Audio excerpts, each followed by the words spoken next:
Beleza, turminha. Se alguém conseguir, por favor, aí no áudio me avisar se estão vendo o slide, se está tudo ok com os sons, podemos começar. Tudo certo, professor. Tudo certo, obrigado. Então, vamos lá, moçadinha, dando continuidade aí ao curso, né? As últimas aulas foram sobre 2 gêneros multiplicados por sementes, né? O gênero Brachiaria, gênero Panicum. E para a aula de hoje nós vamos falar de 2 gêneros também. Vamos começar aí com o gênero Panicum, gênero Penicetum, né? E depois vai ficar uma lição de casa aí para vocês também, vocês estarem vendo a aula que já está gravada sobre o gênero Cynodon. O gênero Penicetum, para a gente já caracterizar ele assim, né? Ou seja, você conseguir identificar bem ele já, né? No campo lá, ele vai ter essa inflorescência aqui, ó, parece um rabo de raposa aí, né? Essa inflorescência que é do tipo panícula espiciforme. E tem os caules, né? Ou os colmos carnudos, os internós bem evidentes, né? Bem parecido assim os internódios de cana, né? Por isso que assim, na primeira vista você poderia confundir e achar que é um pânico máximo, né? Um mombaça, talvez um zuri aí, né? E aí para diferenciar então, se não tiver inflorescência, você vai no colmo. Então um colmo mais grosso, mais carnoso, né? Com os internódios bem definidos, aí vai se tratar do gênero peniceto, né? Não de um gênero pânico. No caso que está na foto aí, né, vocês podem, quem já conhece um pouco mais, pode falar, mas esse aí não é o capim-elefante, gênero peniceto? É o capim-elefante. Né? O capim-elefante não é grandão, porte alto lá, né? Que eu conheço lá do sítio do avô lá, que corta e tritura para servir no coxo para as vacas? É esse mesmo, né? No caso da foto aqui que eu estou mostrando um cultivar anão. Ele é anãozinho, né? Ele não é longos entre nós, né? E aí coloquei ele porque o nosso foco principal aí da disciplina é pastagem, né? É a produção sob pastejo. Depois vocês vão ter parte de conservação de forragens, né? Aí esses outros cultivares de porte alto e tal são bastante importantes. Para nós vamos ver que os anões aí em pastejo performam melhor, né? Nós temos mais um cultivar aí, talvez, que é de porte mais alto, mas é utilizado em pastejo também. Então vamos lá. Já deu aí para afirmar bem, né? Quem é o Penicetum? É um gênero grande, como gênero, né? Mais de 140 espécies. Mas, como plantas forrageiras, nós destacamos o Penicetum purpureum, que é o capim-elefante aí que a gente conhece. Penicetum glaucum, ou Penicetum americanum, que é sua sinonímia, que é o milheto, uma planta anual daí, de verão, né? E o Penicetum clandestinum, conhecido como quicuio, né? Aí só não confundir com o quicuio da Amazônia, que é uma umidícula, né? Uma braquiária umidícula. Esse é bem diferente, né? Porque é um capim aí mais subtropical. Coloquei ele aqui porque a gente tem algumas áreas, né? Aqui em Santa Catarina, mais no sul do país, que usam Penicetum clandestinum, capim quicuio. Vamos lá. Então, aquela história, né? Como conhecer alguém? Vamos lá. Então, qual que é o seu nome? Penicetum. Penicetum do quê? Penicetum purpureum. E apelido? Tem? Capim elefante, capim napier, né? Capim camerum. É assim que esse capim é conhecido vulgarmente ou popularmente por aí, né? Qual que é a origem? De onde vem esse capim? Ele é da África também, capim africano, várias regiões aí da Guiné, do leste da África, né, de Moçambique, Quênia, do oeste da África, Angola. E é uma planta tropical, né, mas também com uma adaptação subtropical bem interessante, né? Porque é muito utilizado no Rio Grande do Sul, Santa Catarina. É uma planta de metabolismo fotossintético C4, né? Perene, tá? No caso do Penicetum purpúreo, uma planta perene. E existem muitos cultivares mesmo, tá? Coloquei aí os principais, né? O mineiro, napier, camerun, taiwan, o roxo botucatu, o cultivar anão mote, né? O mais antigo. Depois tem o mais novo aí, que é o curumi. Aí vem o cultivar pioneiro, que é um cultivar de porte mais alto, no entanto, utilizado para pastejo, né? Além, então, do mote e do curumi, que são cultivares anões aí. E aí tem ainda um cultivar multiplicado por sementes, que na verdade é um híbrido, depois eu vou falar um pouquinho mais, o paraíso. Tem mais um que foi recentemente lançado por sementes também, híbrido também, né? Ambos da Matsuda. E o capiaçu aqui, que é o do momento, né? Para a produção de silagem. Beleza, então vamos continuar conhecendo esse capim. Então a gente já sabe a origem dele, o nome, que existem vários cultivares, e em relação aos parâmetros ecológicos aí de adaptação desse capim. Ele é um capim adaptado a solos de alta fertilidade, assim como o gênero Panicum que a gente viu lá, né? Então, todos os cultivares, sem exceção aqui, vão ser exigentes em fertilidade do solo. Capins de alta, exigentes em alta fertilidade do solo, né? E também solos profundos, bem drenados, ou seja, não tolera encharcamento do solo. Então, áreas de baixada que encharcam, né, mesmo que em algum período do ano não vai bem os cultivares de Penicetum purpúreo. Então, em termos de umidade ainda, né, em relação à precipitação, exige aí precipitação acima de 1.000 milímetros, né, coisa que a gente tem na grande maioria, né, do país aqui, exceto nosso clima semiárido do Nordeste, né? Em algumas regiões chove até menos do que isso. Mas ele suporta secas, né? Do Centro-Oeste aí, né? Secas de 4 meses, 5 meses, até 6 meses. Ele suporta bem a seca. Temperatura ideal seria a temperatura quente, né? Uma planta C4. Sombra, moderada tolerância à sombra, ele não é muito utilizado em sistemas integrados, né, em sistemas silvipastoris, e ele vai vegetar bem depois de um fogo acidental, né? Mesmo porque ele possui rizomas, né? Olha aqui, ó. Vocês lembram da aula prática lá, né, de morfologia, que eu apresentei lá um rizoma de um capim-elefante, né? Então, está aqui esse órgão, né, de reserva de nutrientes, e também de pontos de crescimento subterrâneo, né, que permitem que esse capim, então, sobreviva aí tanto a períodos secos mais prolongados, quanto ele rebrote após um fogo. E também geada, né? Então, como eu falei, ele também é plantado no sul do país, no Rio Grande do Sul, então também rebrota bem após geada. O que mais? Em relação ao seu hábito de crescimento, ao seu porte, é um capim de porte ereto, né? Cespitoso, forma touceiras, né? Nós não vamos ter cultivares estoloníferos, né?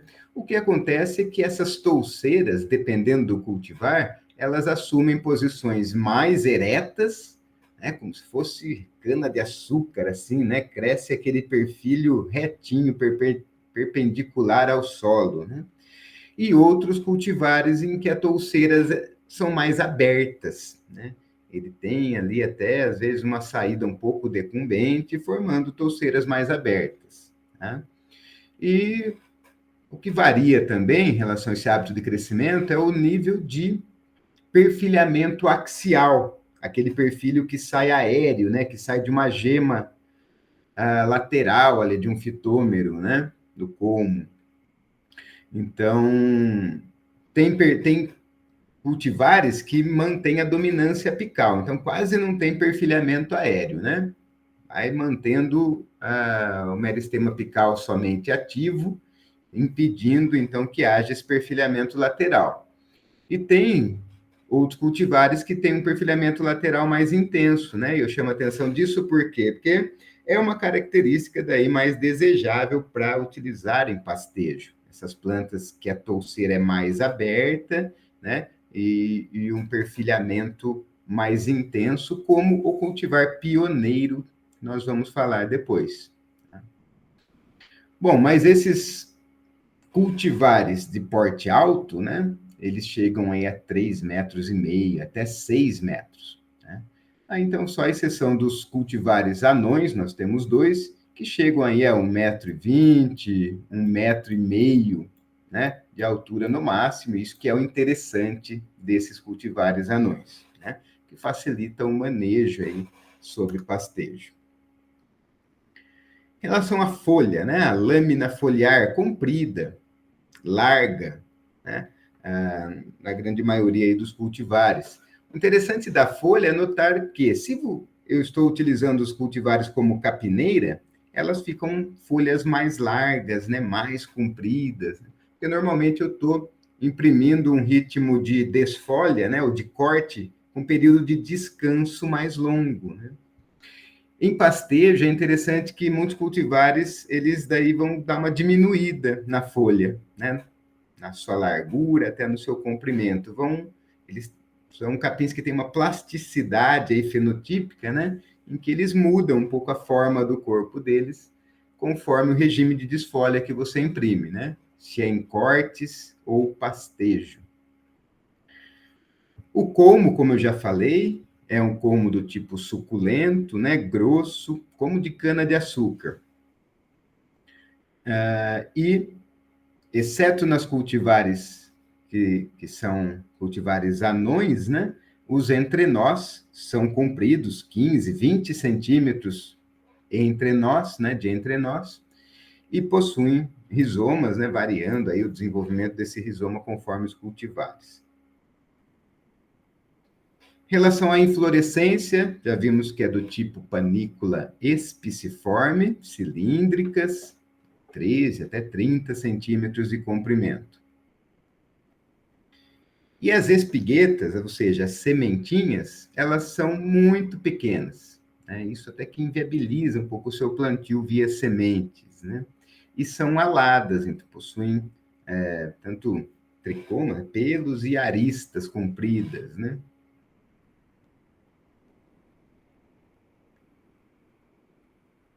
O estabelecimento é por via vegetativa, né? E o que é plantado são os colmos, como vocês estão vendo aí na imagem à direita. Então, esse estabelecimento pode ser feito em sulcos, em covas, né? Aqui os colmos, né, na cova, e as plantas vão vir, então, das gemas laterais, né? Exceto dois cultivares aqui, que são híbridos, cultivar paraíso e cultivar carajás, comercializados pela Matsuda, que são híbridos de Penicetum purpureum com Penicetum glaucum, que é o milheto, que a gente vai ver que é uma planta até anual, multiplicada por sementes, sementes grandes, né? E esses híbridos, então, são multiplicados por sementes. Adubação sempre está aí, né? Porque são capins altamente exigentes em fertilidade do solo, como a maioria dos nossos solos no Brasil tem fertilidade natural baixa, né? Baixa fertilidade natural, então, normalmente, para a maioria dos casos, é necessário a gente prever uma adubação tanto de estabelecimento quanto de manutenção depois, para manter o perene, o stand perene, né? Consorciação.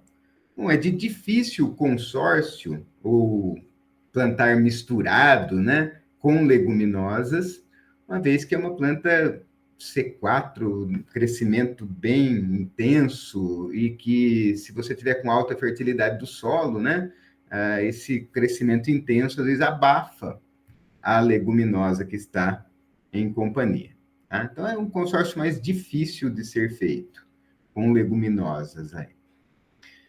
Pragas e doenças, então, chama atenção aqui, já pela imagem, né, que são todos cultivares de Penicetum purpureum são susceptíveis, tá, às cigarrinhas das pastagens, né? Então, todo o complexo de cigarrinhas das pastagens que a gente tem no Brasil atacam o capim-elefante aí. Aqui vocês veem duas cigarrinhas, né? E aqui chamando a atenção só para essa aqui é de coloração vermelha, que é a cigarrinha do gênero Mahanarva, e ela está aqui em destaque porque esse tipo de cigarrinha, ela costuma atacar essas plantas de porte mais alto. Então, é uma cigarrinha característica aí de Penicetum purpureum, de cana-de-açúcar, né? A cigarrinha Mahanarva. Ela também é uma cigarrinha de um porte um pouco maior, né? Causa maiores danos aí na planta. Então, esse seria aí o calcanhar de Aquiles mesmo dessas cultivares de capim-elefante, sua susceptibilidade às cigarrinhas, né? Então, os programas de melhoramento genético sempre estão buscando ver se conseguem mais cultivares, né? Ou se conseguem um cultivar resistente a cigarrinhas, né? Também é objeto dos programas de melhoramento de Penicetum cultivares que se multipliquem por sementes, né? E também cultivares mais adaptados ao pastejo, né? Falando aí do objetivo dos programas, né, de melhoramento genético, que no caso dos Penicetums aí estão sob responsabilidade, digamos assim, né, da Embrapa Gado de Leite, em Coronel Pacheco, Minas Gerais. Então, existe, né, uma variabilidade aí grande, né, nesse gene, nessa espécie, né? Então, tem plantas aí com várias características morfológicas, né? Então, estou colocando aqui só para você ver, tem cultivares, veja só, né, como bem ereto, né, o hábito de crescimento aí, né? Coloração aqui bem verde, outros cultivares roxo, né, mas também ereto, e veja que o cultivar pioneiro aqui que eu estou mostrando, né, veja como tem essa toceira bem mais aberta aqui está no crescimento livre, né, sem pastejo, então, onde esse tipo de capim tem um perfilhamento aéreo bem intenso aí, eu até mostrei isso, eu creio na aula lá de morfologia, né, como que você tem aqui vários perfilhos laterais, então, aqui, né? E isso é interessante para a cobertura do solo e uma planta que aí vai se adaptar melhor ao pastejo também. Então, nós teríamos aí os cultivares mais eretos, que formam touceiras mais eretas, mais aptos à produção de silagem, a ser utilizados como capineiras, né, onde você corta e serve no coxo verde picado.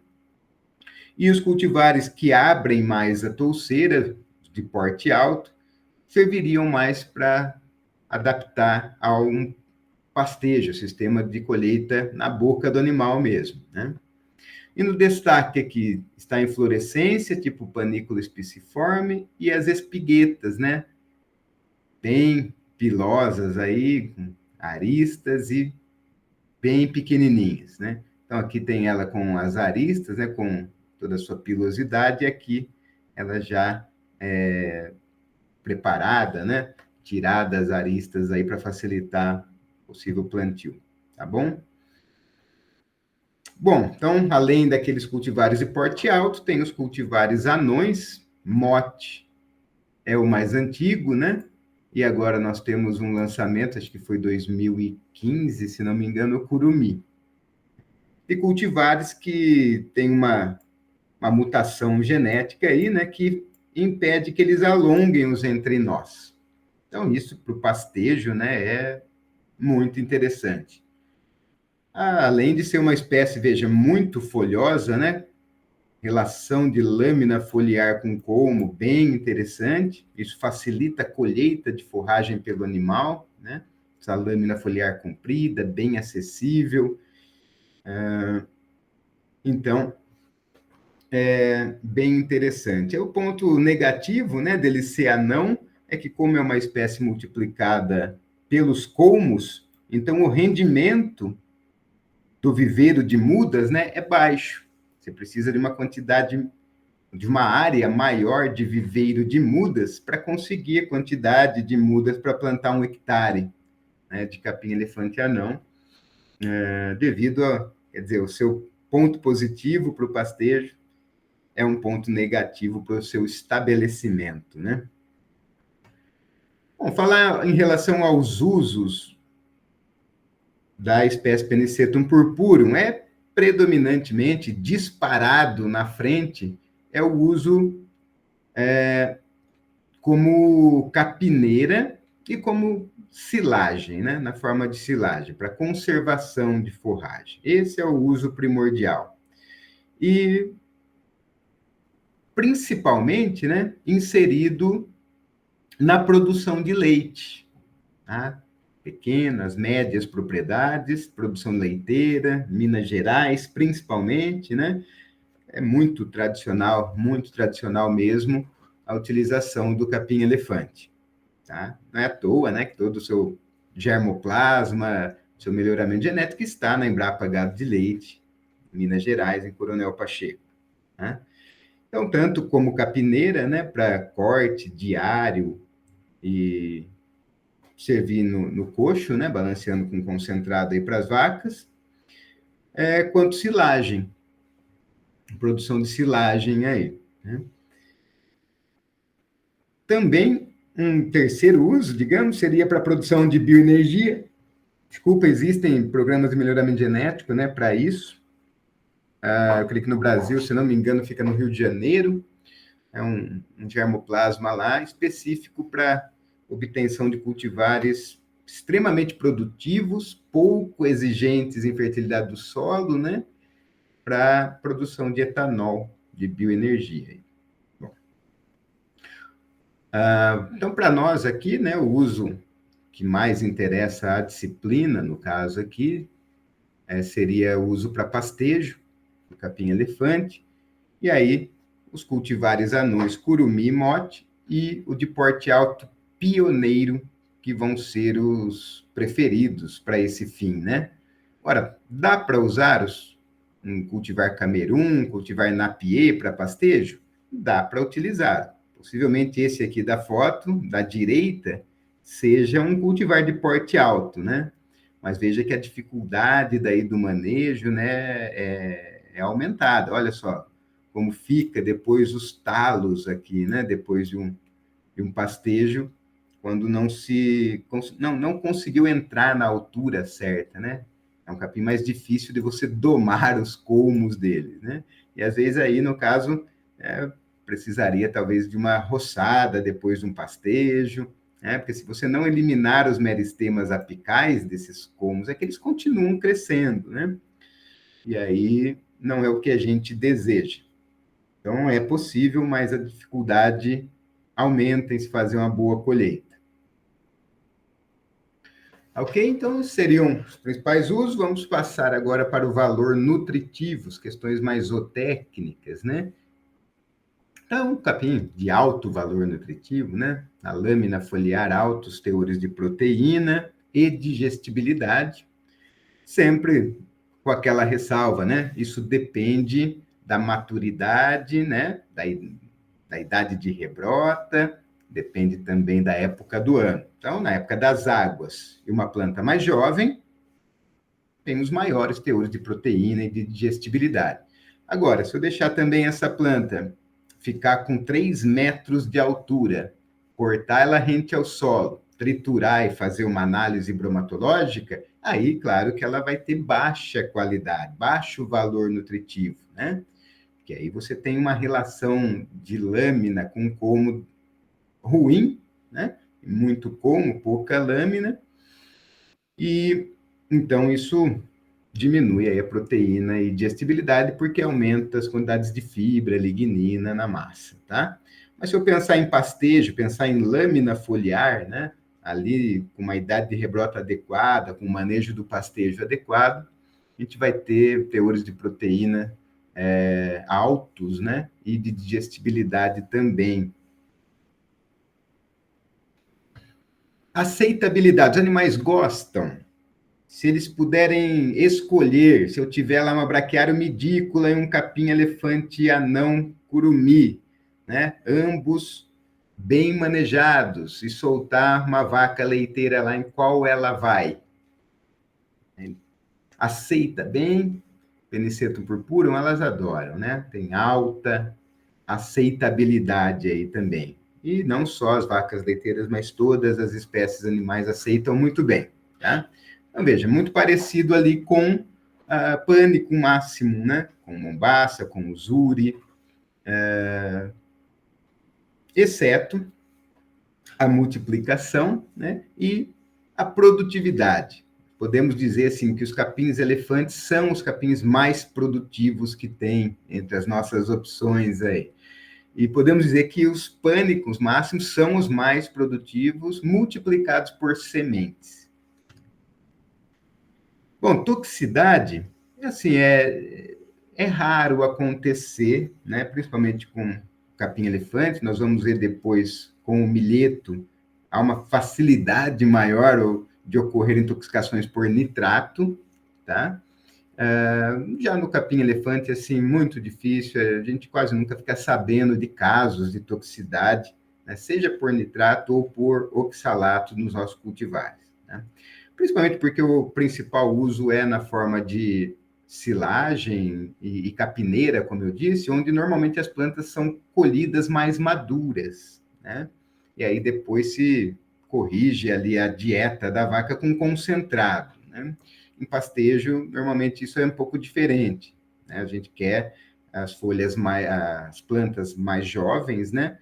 Normalmente daí utilizando menos concentrado na dieta, tá? Mas, digamos, não teríamos muito problema com toxicidade no capim Penicetum purpura, né? Na espécie Penicetum purpura. A produtividade, como eu disse, é o campeão, pode produzir aí, digamos, até 90 toneladas de matéria seca por hectare. É uma produtividade enorme, né? Chega a produzir aí 300 toneladas de matéria verde por hectare, em 3 cortes, tá? Então, cada corte aí de 100 toneladas de massa verde, né? Mais ou menos aí 30 toneladas de matéria seca por corte, tá? Então, é imbatível aí em produtividade, isso daí, produtividade maior do que cana-de-açúcar, né? Mas, claro que isso não é a regra, né? Principalmente para os cultivares aí sob pastejo, essa produtividade vai ser menor, né? Produtividade aí da casa da produtividade do capim, mombaça, né? Por exemplo, ali 30 toneladas de matéria seca por hectare seria um valor mais comum de se encontrar, principalmente em pastejo, tá? Que vai proporcionar esse tipo de lotação aqui na época das águas, né? Ou em sistemas irrigados, né? Cerca de 5 a 10 UAs. Cada UA equivale a 450 quilos de peso vivo, né? Então, vamos imaginar mais ou menos de 5 a 10 cabeças de vaca por hectare. Isso na época das águas ou sistemas irrigados. Então, como tem um alto valor nutritivo, se você conduzir bem a colheita, pode proporcionar ganhos aí de 1 quilo por dia, né, de peso vivo, por animais para corte, ou 15, 18 litros de leite por cabeça dia. Isso falando leite a pasto mesmo, né? Com pouco ou nenhum concentrado, tá?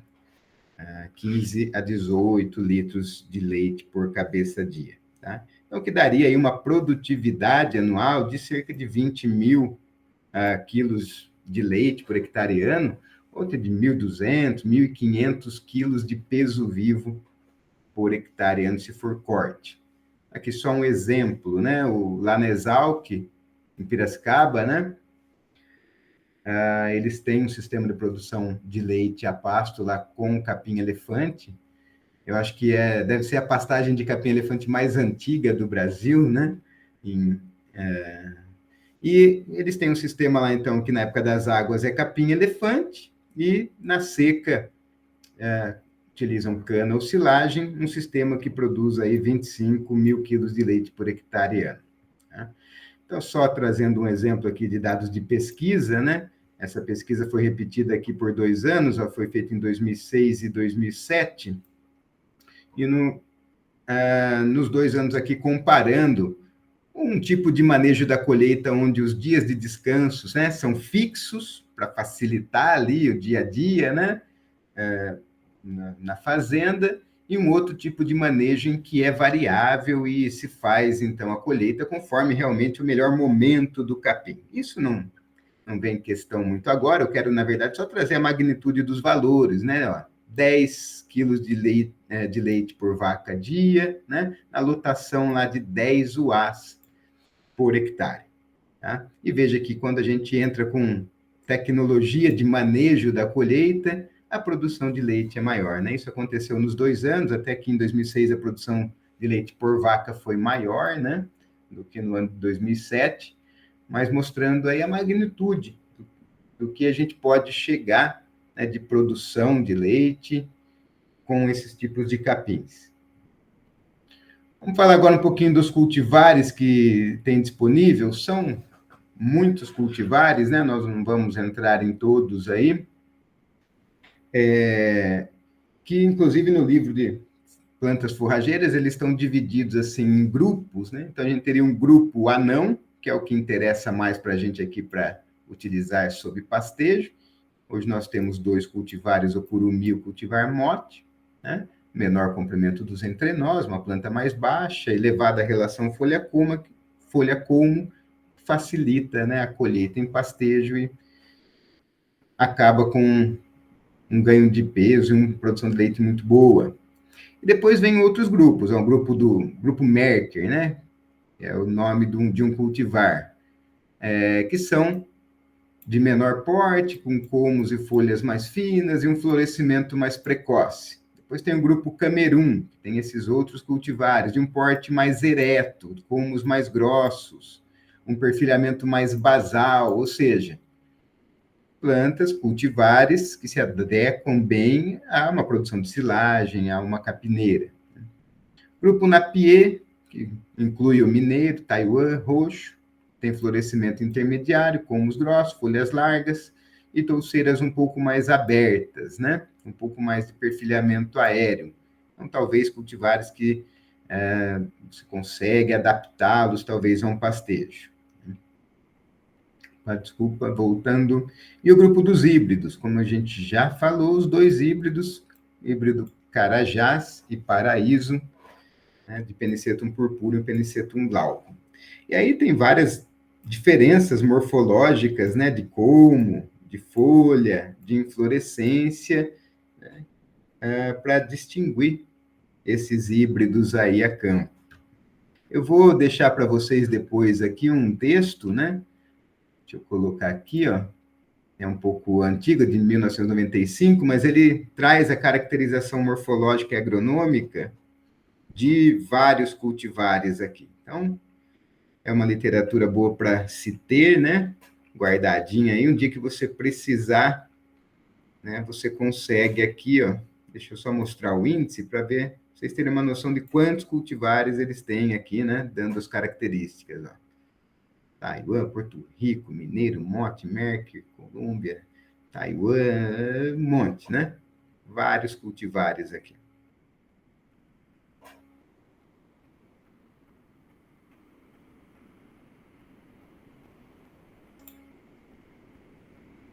Beleza, vou apresentar, acho que 4 cultivares, né, os que estão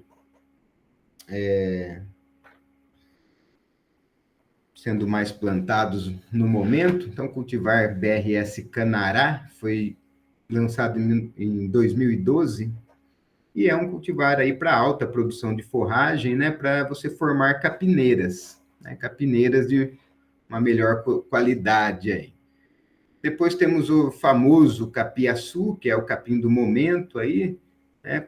E ganhou fama devido à sua alta produção, né? Produtividade. Esse que é o capim que chegou, bateu o recorde e produziu 90 toneladas de matéria seca. Então, ele foi lançado exatamente para cobrir esse nicho, né? Pequenas propriedades que têm limitação lá de terra para produzir volumoso e então optariam por um capim de altíssima produtividade, mas não tanta qualidade, né? Claro, você pode obter qualidade dele, depende do descanso, né? Do período entre cortes que você vai fazer. Se colher só as folhas dele, né? Pouco maduras, vai ser de alta qualidade. Mas acontece que até o manejo, muitas vezes recomendado desse capim é 3 cortes por ano, né? Então você vai dar lá descansos de 120 dias, né? Períodos de rebrota de 100, 120 dias, no intuito mesmo de colher bastante massa de forragem para fazer silagem e com menor valor nutritivo, né? Mas objetivando o quê? Ter quantidade de volumoso, tá? E aí, obviamente, você vai balancear essa dieta colocando mais concentrado na dieta, né? Mas eu vejo esse cultivar de Penicetum purpureum mais adequado a esse fim, quando você objetiva ter quantidade de volumoso, né? Um pouco menos de valor nutritivo, porque você tem lá uma restrição diária para manter a quantidade de vacas, né? E vai ter um custo de produção um pouquinho mais elevado devido à maior participação de concentrado. Bom, e o cultivar pioneiro, que é um cultivar de porte alto, com esse perfilhamento aéreo intenso, formando essas touceiras mais abertas, que ele se adequa muito bem ao pastejo direto, tá? Eu acho bem interessante esse cultivar para pastejo direto, porque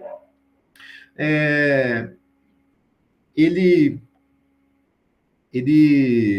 mantém uma estrutura de folhas bem interessante sobre pastejo e tem, ao contrário dos capins anões, né? Ele tem uma disponibilidade de colmo muito maior para o plantio. E uma característica desse cultivar é a sua alta prolificidade ali das gemas, né? Uma alta atividade das gemas do colmo, o que faz também que o pegamento da área, o estabelecimento da área seja mais fácil, que até você consiga utilizar menos mudas e até mais rápido, né, de se formar, né, a área com cultivar pioneiro. Então, isso é interessante lembrar. O estabelecimento, né, então, pelo cultivar pioneiro, o estabelecimento é mais fácil porque a gente consegue um maior rendimento do viveiro de mudas, porque ele tem mais colmos, né, as suas gemas são bem ativas, então consegue um estabelecimento com menos mudas, mais rápido, cobrindo o solo bem. E depois vem o cultivar anão, curumi, e aí o ponto positivo dele é que ele não elonga os entrenós, então é de fácil manejo, difícil é o estabelecimento, né, que exige lá mais mudas e tal. Mas eu diria que o grande trunfo aí dos capins anões é ele não elongar os entrenós, né? Então, capim de alta produtividade, de alta qualidade e de fácil manejo, né? Eu digo até que é de mais fácil manejo o curumi ou o mote do que o capim-mombaça, um paredão, que um tobiatã, do que talvez até um zuri, né? Porque o mombaça, se você não cuidar, ele é longo como, né? Pode ficar aí um como com 2 metros de altura. E no caso dos capins-elefantes anões, não. Eles não elongam o como. Isso é genético dele. Ele não elonga.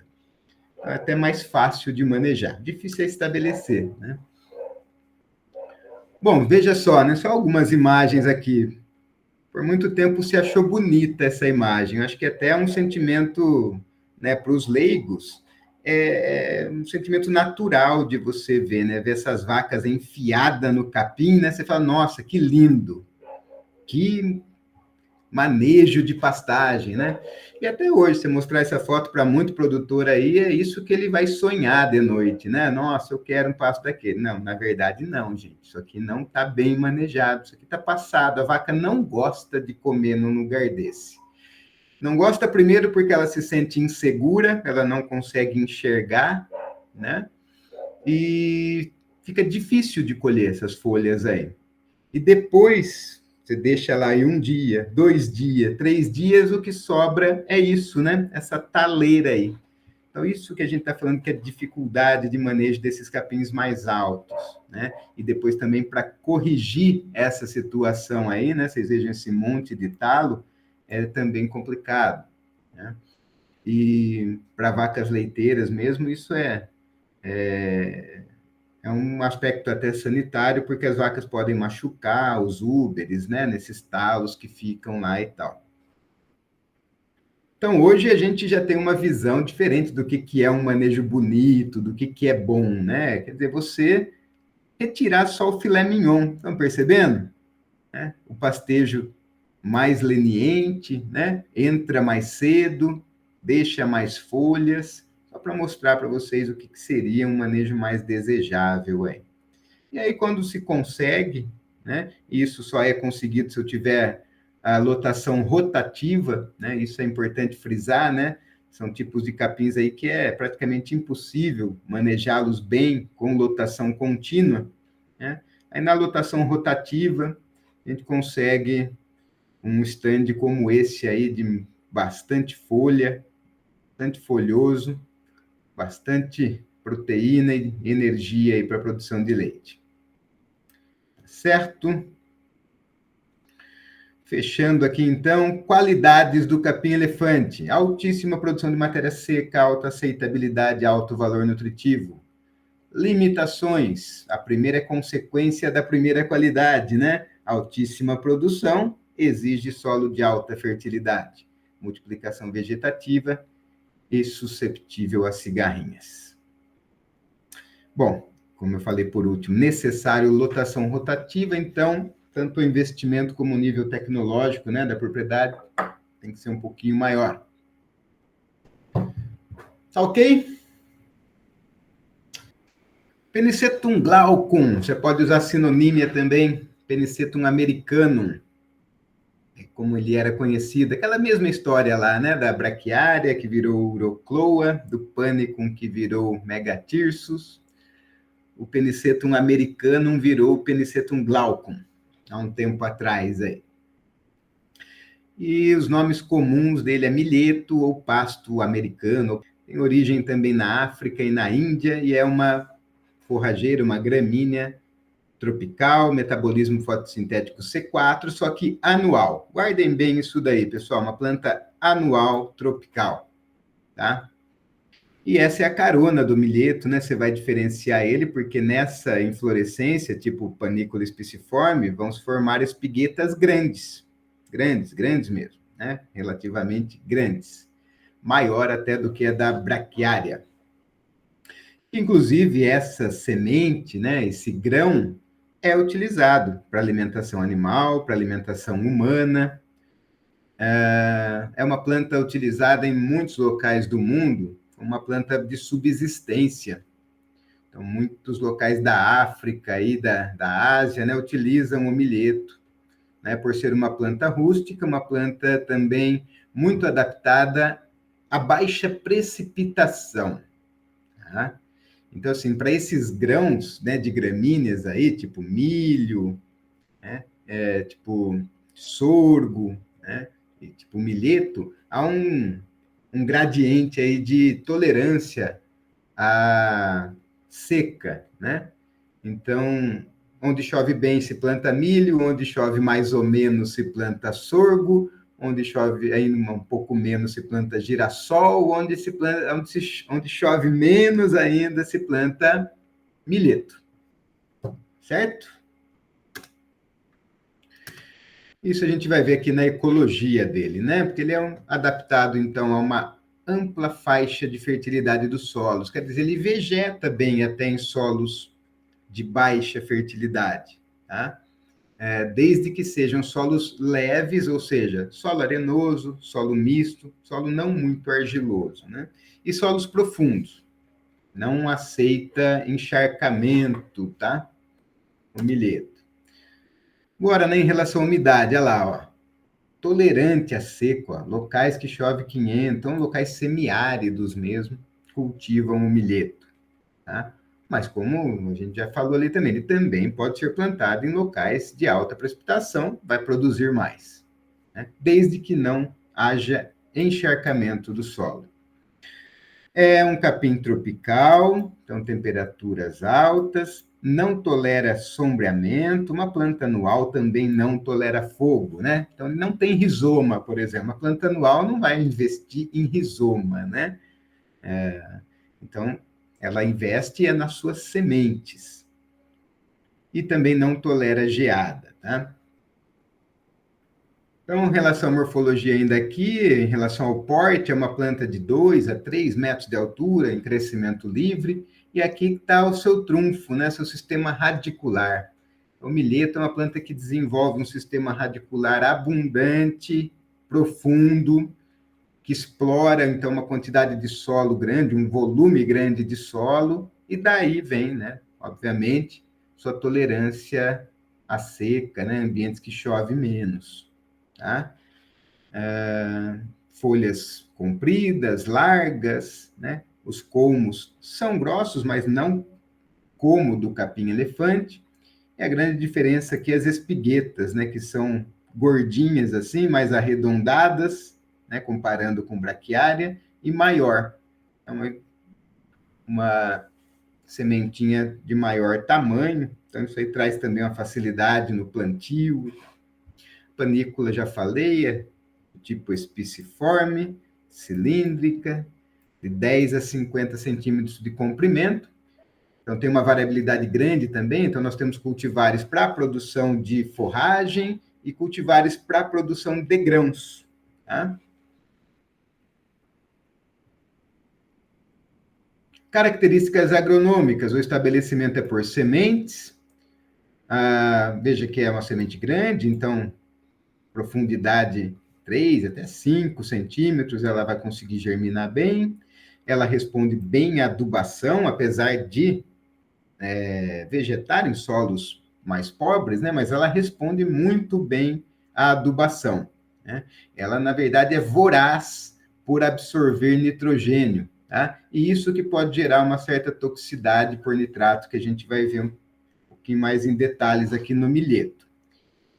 Consórcio é bem interessante, bem utilizado o milheto em consórcio com gramíneas perenes no seu estabelecimento. Então, vamos supor, eu vou plantar lá um Tanzânia, uma braquiária, e quero adiantar o pastejo, eu posso utilizar milheto, né? Que o milheto tem essa característica, o estabelecimento dele é extremamente rápido, é um dos mais rápidos que tem.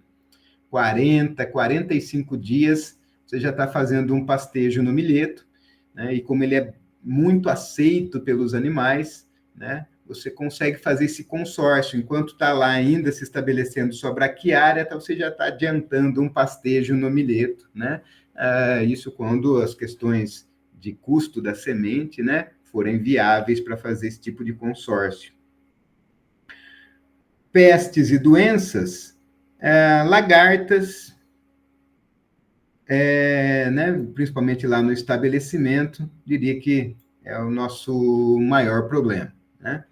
Os insetos, aqui seria formiga, né, fungos e pássaros, aqui mais para a produção, né, de grãos, que seria mais problema. Potencial de planta invasora, né, extremamente baixo, se trata de uma planta anual. Para que se usa o milheto? Para pastejo, né, para pastejo, aí se consegue fazer uma lotação contínua, né, ou rotativa. Uma planta estratégica, como eu já falei, muitas situações, às vezes, que você vai entrar naquele desespero porque está acabando a comida, acabou a comida e tal. O milheto é interessante porque ele te dá essa resposta rápida, né? 45 dias você tem comida disponível para os animais, tá? Outros usos pode ser corte, servir verde no coxo, né? Também é possível fazer silagens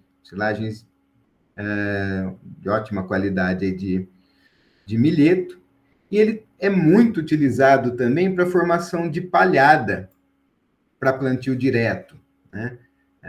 Então, um tempo atrás, aí, né, quando não se tinha descoberto ainda as braquiárias para esse fim, era o milheto que reinava absoluto no centro-oeste como planta para formação de palhada para o plantio direto, né?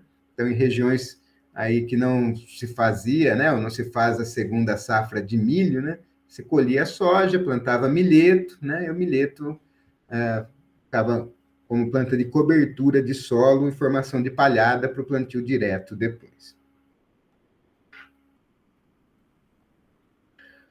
Produtividade e valor nutritivo. Então, produz aí até umas 20 toneladas de matéria seca por hectare, que é bastante, né? Uma planta anual. Até 5 toneladas de grãos por hectare, é bastante também, né? Os cultivares para isso, né? Como ele tem alto valor nutritivo, ó, 8 a 17% de proteína bruta, digestibilidade de mais de 50%, ele também proporciona um alto desempenho animal, seja corte ou leite, né?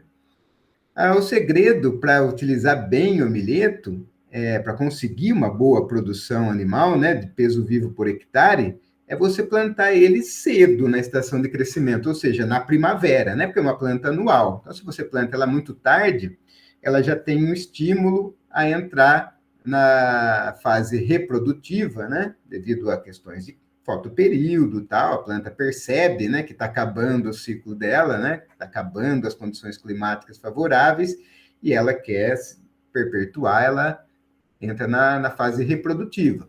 Então, para você obter o máximo aí do potencial do milheto, o interessante é plantar ele na primavera, né, e aí você consegue explorar ele por até 12 semanas aí, ter uma maior produção na área. A aceitabilidade dele é muito boa, mas declina com a idade, né? Ou com acúmulo de nitrato, tá? Que é a sua principal, o seu principal perigo, né, em relação à toxicidade. É uma planta que gosta de absorver nitrogênio, e aí ela acaba que não consegue metabolizar toda essa quantidade de nitrogênio, né, formando enzimas, proteínas, e esse nitrogênio se acumula na forma de nitrato nos vacúolos da célula, né? Então, quando a gente tem aí esse acúmulo acima de 0,9% da matéria seca, pode se tornar tóxico aí aos animais, tá? E quando que isso acontece? Quando eu faço uma adubação com uma dose muito elevada de nitrogênio, né? Ou mesmo utilização de adubos orgânicos em alta quantidade, né? Onde ocorre, então, uma alta absorção de nitrogênio, que a planta, ela não quer saber, ela vê nitrogênio no solo, ela suga tudo, né? Então, ela tem essa condição de alta absorção. E, ao mesmo tempo, acontece condições ambientais ou por doença ou por ataque de praga que prejudica a fotossíntese, né? Vamos supor, falta de fósforo no solo lá, só que você adubou com nitrogênio. Então, uma adubação meio desbalanceada. Pode ter uma grande absorção de nitrogênio, né? E logo depois uma paralisação ou uma baixa eficiência fotossintética. Então, essa é a condição que esse nitrogênio se acumula. Porque se eu não tenho fotossíntese, não tenho energia. Não tem energia, não dá para metabolizar esse nitrogênio que foi absorvido. E aí ele se acumula, né? E eu estou dando essa ênfase porque realmente aqui, com o milheto, acidentes acontecem, tá? Já ouvi de alguns casos aí de mortalidade mesmo, de vários animais, por conta dessa intoxicação por nitrato em milheto, né? Então, elas ocorrem quando? Quando, como eu já disse, se acumula muito nitrogênio na planta. Isso acontece em altos níveis de adubação e alguma condição que paralise um pouco a fotossíntese da planta, tá? Então, quando os animais daí ingerem essa forragem com alta concentração de nitrato, esse nitrato no rumen, normalmente ele vai ser convertido a nitrito e nitrito rapidamente ali a amônia, né? E acontece que, se tem muito nitrato, os micro-organismos do rumen não dão conta, né, de absorver tudo isso daí na velocidade em que ele é disponibilizado.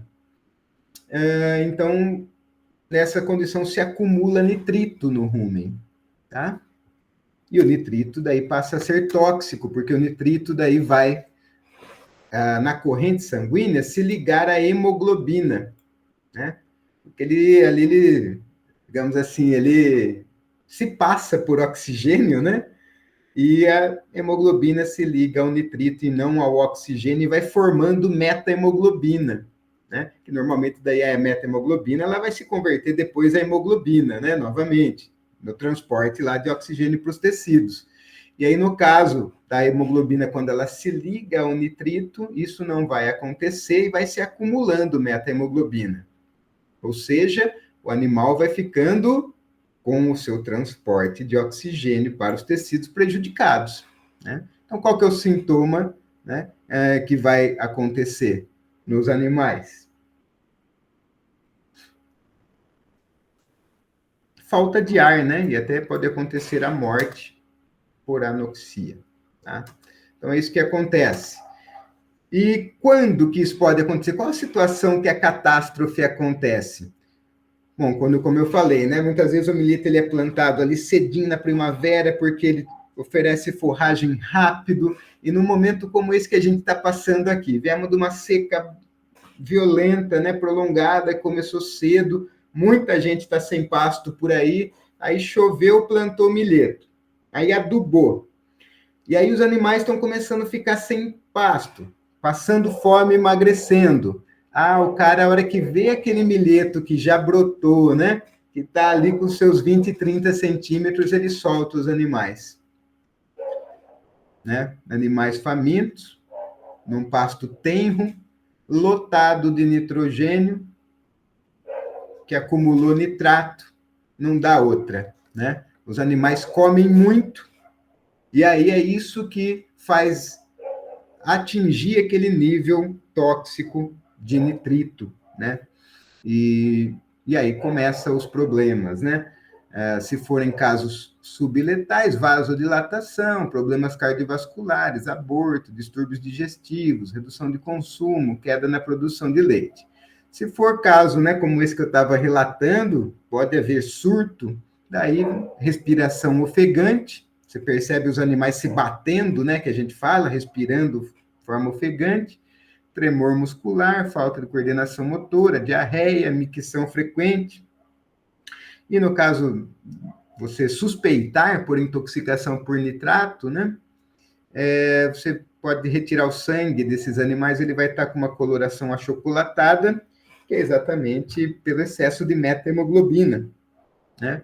É aquela mesma coisa que acontece lá quando você compra uma carne que vem embalada a vácuo, ela não vem meio marrom, né? E a hora que você abre a embalagem, deixa ali um tempinho, depois ela volta aquele vermelho cereja, porque oxigenou, né?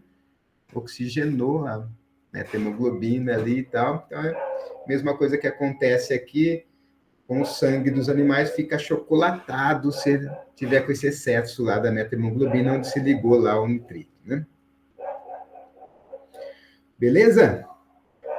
Acontecer isso um dia na sua vida, aí você viver essa experiência, primeira coisa, viu que os animais lá estão ofegantes e tal, tremor muscular, não toca os animais, não toca ele, né, para eles correrem para o curral lá e tal, né? Ele já está com falta de ar, né, gente? Tocar ele para o curral acaba de zangar tudo. Então, é retirar do pasto devagarinho, né, daquele pasto que ele está, fornecer um pouco de ração com milho, para que ele tenha energia ali para se multiplicar mais os micro-organismos do rumen e ver se dá conta desse excesso de nitrogênio, né? E uma intervenção medicamentosa seria com azul de metileno intravenoso para reduzir a meta-hemoglobina. Então, se você tirar o sangue lá e for realmente esse tipo de intoxicação, o sangue vai estar desse jeitão aí. Qualidades e limitações do milheto. Qualidades, adaptado a solo de baixa fertilidade. anual, né? Produz forragem rápida, tolerante à seca, uma boa relação folha-colmo e múltiplos propósitos, como a gente viu. Limitações: não tolera encharcamento, a intoxicação por nitrato. Dúvidas, turma? Do milhetão aí? Então, tá bom. Finalizar.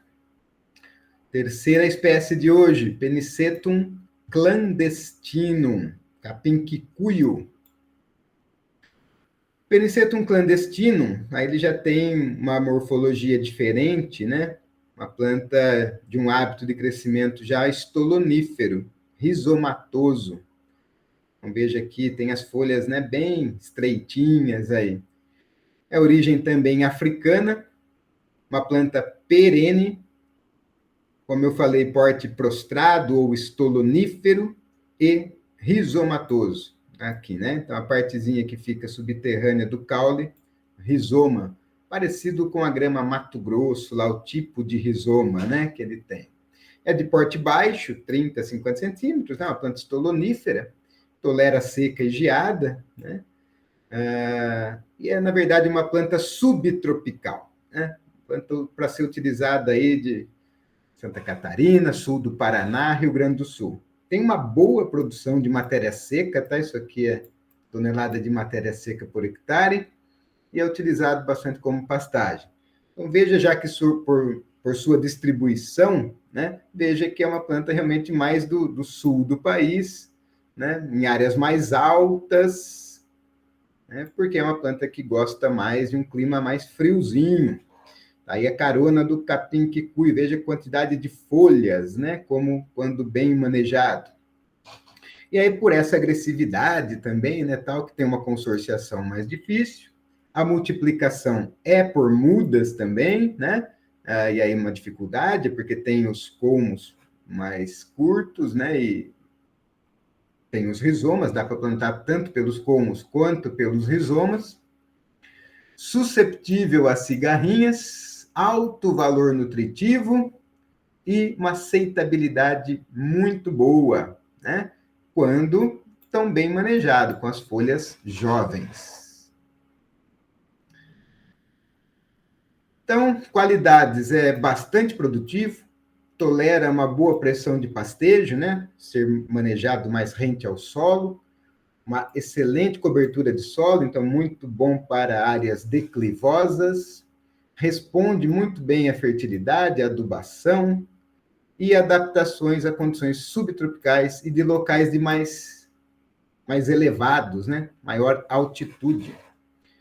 Limitações: requer solos férteis para a produção, difícil consórcio, susceptível a cigarrinhas. Beleza, moçada. Então, era isso para a aula de hoje, né? Apresentar os três espécies do gênero Penicetum, duas perenes, um manual. E se você ficou com alguma dúvida, alguma pergunta, se tem algo aí a comentar, alguma correção a fazer, críticas e elogios, vamos lá, a hora é agora.